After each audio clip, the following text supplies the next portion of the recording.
ancient India had an answer to living a flourishing, meaningful life.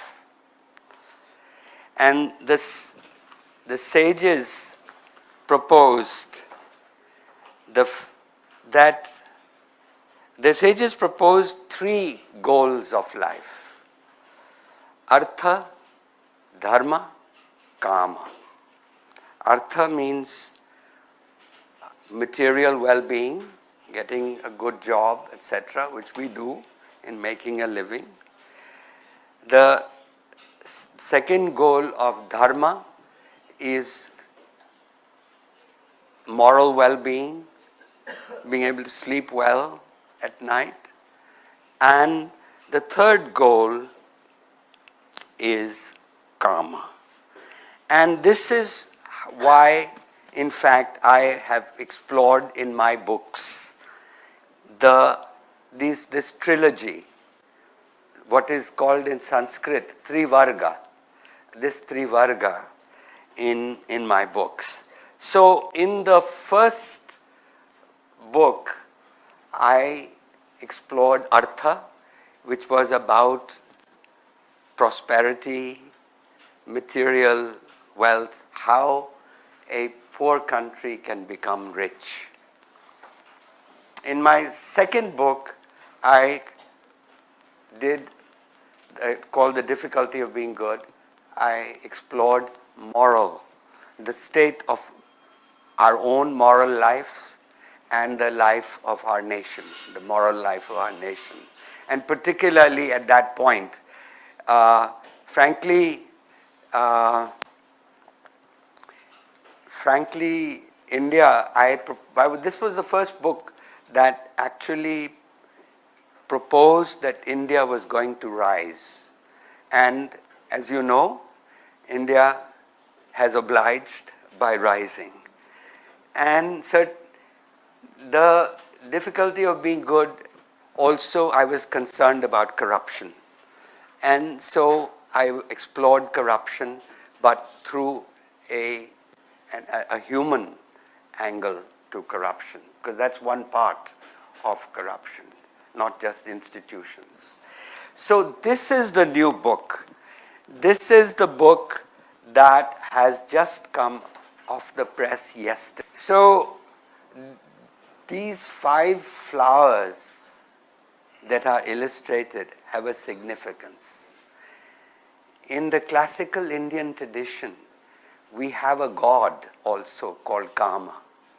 Many of you know his wife is Rati. And Kama has a bow and an arrow. The bow is made of sugar cane, and the string of the bow are honeybees. And the god Kama, when he wants somebody to fall in love, with his bow, he releases an arrow. The arrows are the 5 each of each flower. He releases a flower, and those are the arrows. And so these are 5 stages of love, from the birth of love to the death of love.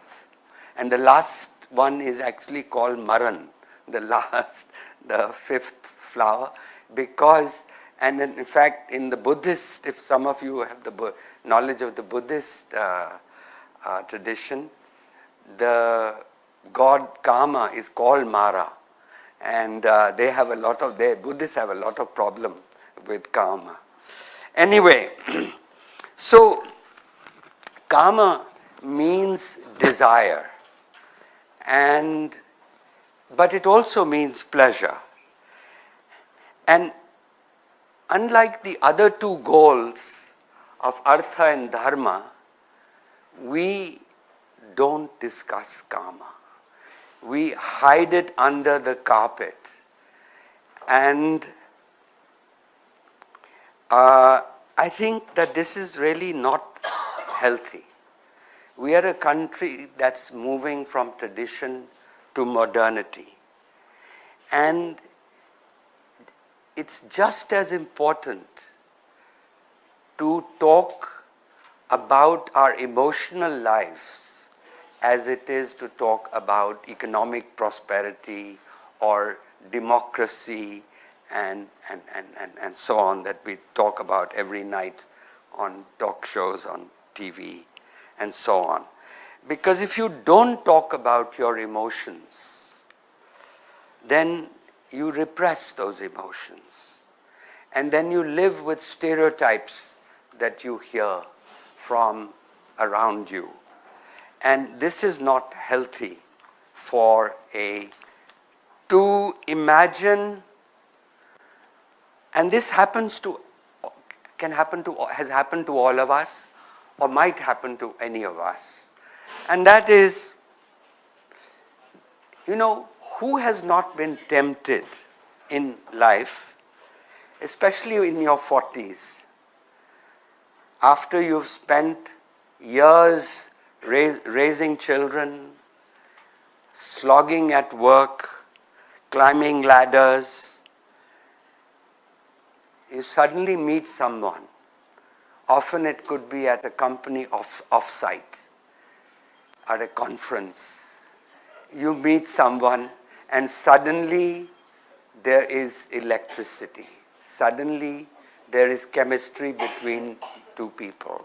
Now you have a happy family life, but this is something that can happen to any of us. And so you have to decide. And this happens, it's mutual. Both of you could be married. Both of you could have a happy family life. But you have to decide. Now, the Kama Sutra says, it's a lovely quotation. And I'm going to tell you, because we have all kinds of wrong ideas about the Kama Sutra. Kama Sutra is not about sexual positions. Kama Sutra is a book of manners, good manners, how to behave, how to be successful socially. Yes, in Kama Sutra, book 5, chapter 8, verse 1. A woman desires any attractive man she sees in the same way as a man desires an attractive woman. But after some consideration, the matter goes no further. So that could be one scenario. You both of you say, you're attracted, fine, and the matter goes no further. But another possibility is that you feel that this may be your last chance for a certain kind of happiness. Because after all, if you've been married for a dozen years, that initial romance, etc., has waned away. And so and I'm speaking from both, from the point of view of the man or the woman. Both of you say, well, what if we have an affair? Now you're thinking to yourselves. And so one consideration, let's look at the negative side. What are the reasons why you shouldn't have an affair? Well, the most obvious reason is that it will destroy your marriage. It will hurt the person who you love and who you've lived with. And then you say to yourself, it will devastate her. And then you say to yourself, well, maybe what if we keep it secret, that nobody finds out, that my husband doesn't find out and my wife doesn't find out. We do it secretly. And that is often the scenario that happens. Then the problem is with that scenario that Well, you will have to lie. And then lies will have to be piled upon more lies. And then you'll get used to lying as a way of life. And that means you will become inauthentic as a human being if you live a lie.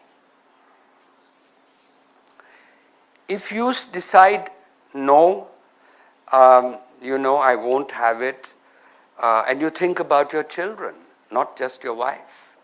And if you do it for the sake of the children, but then you say, my God, these kids, they're going to go away. And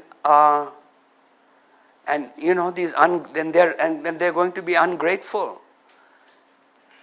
Then you say, no, maybe I shouldn't care about my children. That's not important. It's my wife that's important. But then if you ignore your children, they'll never forgive you. And then you argue, okay, this is, no, I shouldn't have an affair. And then what is nagging on, in other words, the con side, I've just given you the negatives. Now on the positive side, if you decide to have an affair, then you really feel that this is, in other words, let me put it the other way. If you do not have the affair, then you will never forgive yourself for realizing a certain kind of happiness, which is the happiness of karma. And so you risk becoming a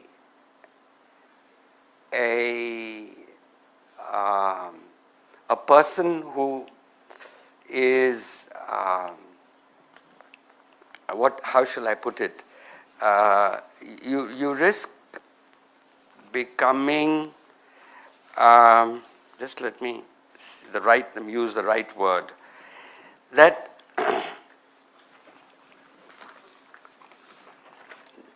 just bear with me.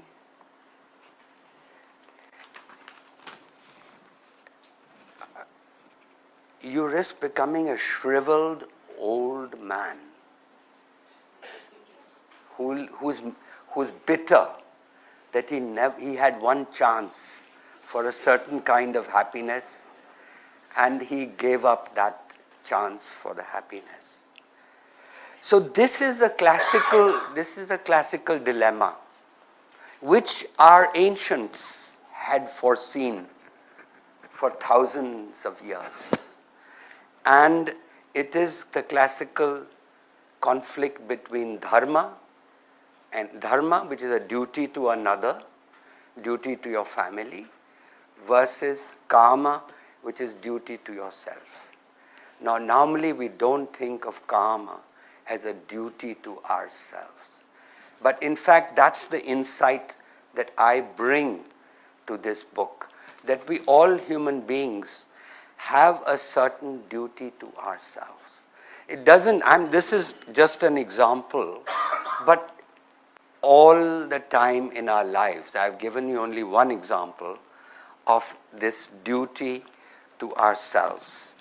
And so, in fact, that is why the wisdom, the classical wisdom in our country was to balance the three goals of life: artha, dharma, and karma. The fourth goal of life came later, about 500 years later. By the way, even more than 500 years, because karma is mentioned in the Rig Veda, which is 1500 BC.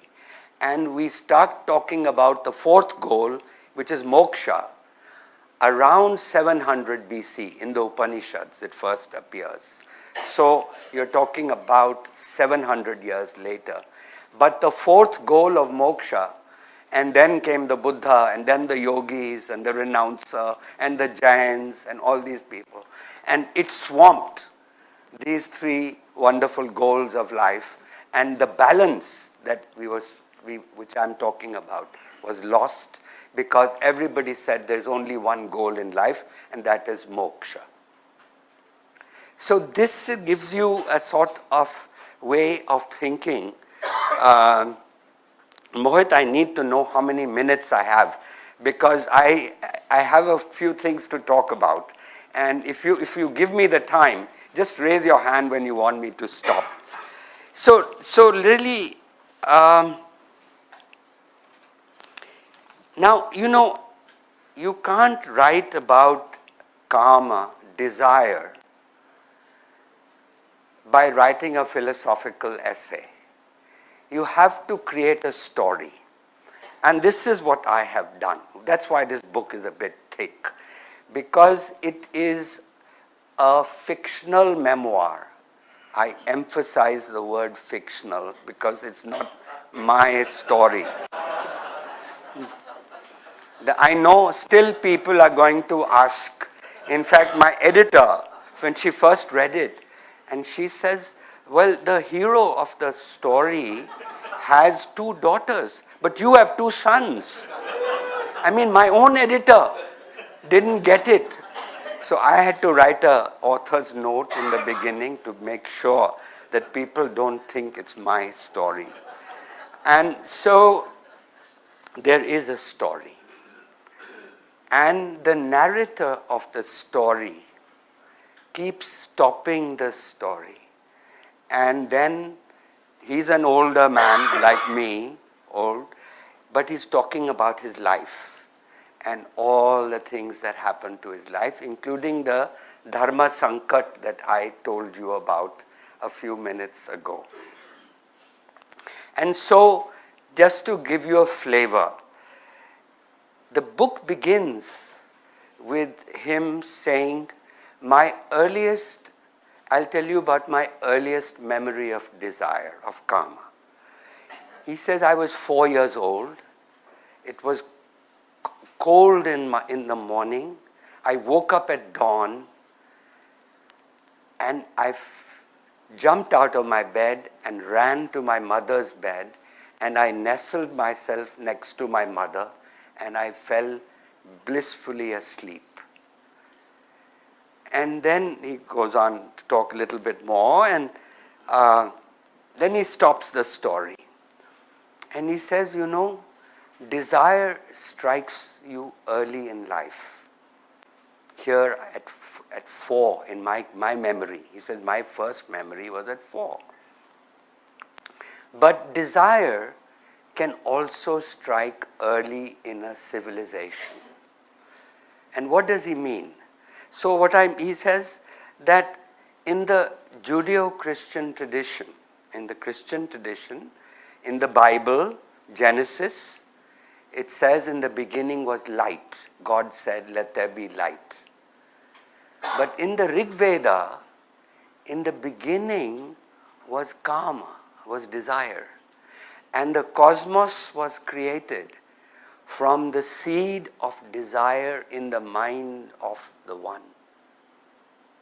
So then he asks the question, what does it say about a civilization where in the beginning was desire? And he says, that's the question I'm going to try and answer in this book. So this is how the book sort of starts, and then he mixes his story with stories. For example, then he moves on to from the Rig Veda to Atharva Veda, where the one now is called Prajapati, and in the Atharva Veda, it says that the primordial man felt lonely. So he split himself into 2, and he created a woman. And then he was attracted to the woman. But she said, well, this is wrong. He just gave birth to me. And so he's like my father.